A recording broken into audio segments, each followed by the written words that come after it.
साथीहरू क्या भइरहेको भर्खर उठेको म चाहिँ स्वागत छ हजुरहरू सबैजनालाई मेरो भिडियोमा।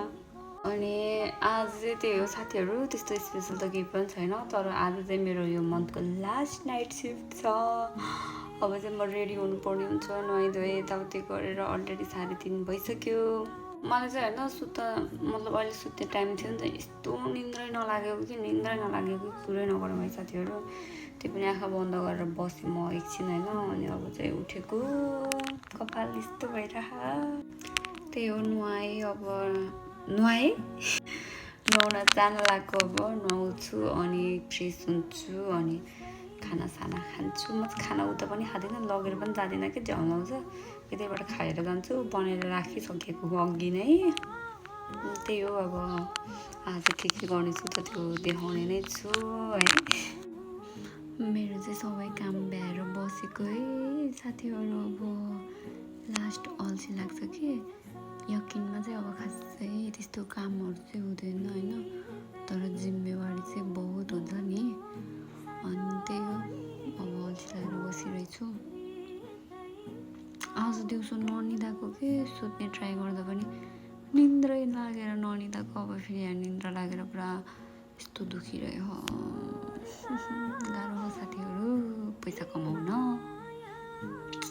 यतिको दुःख त गर्नै पर्यो नि होइन र।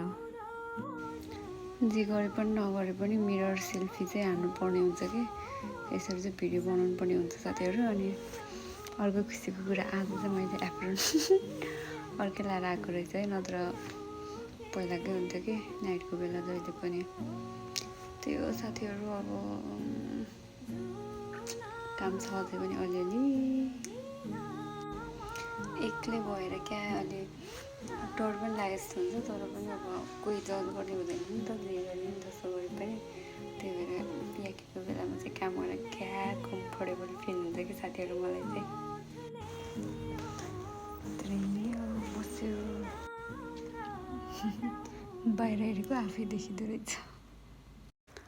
गुड मर्निङ है त साथीहरू।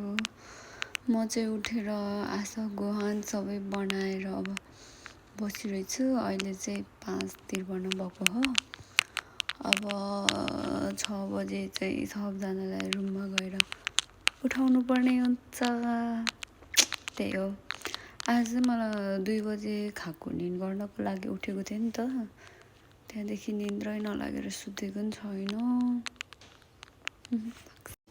त्यही हो साथीहरू, अब म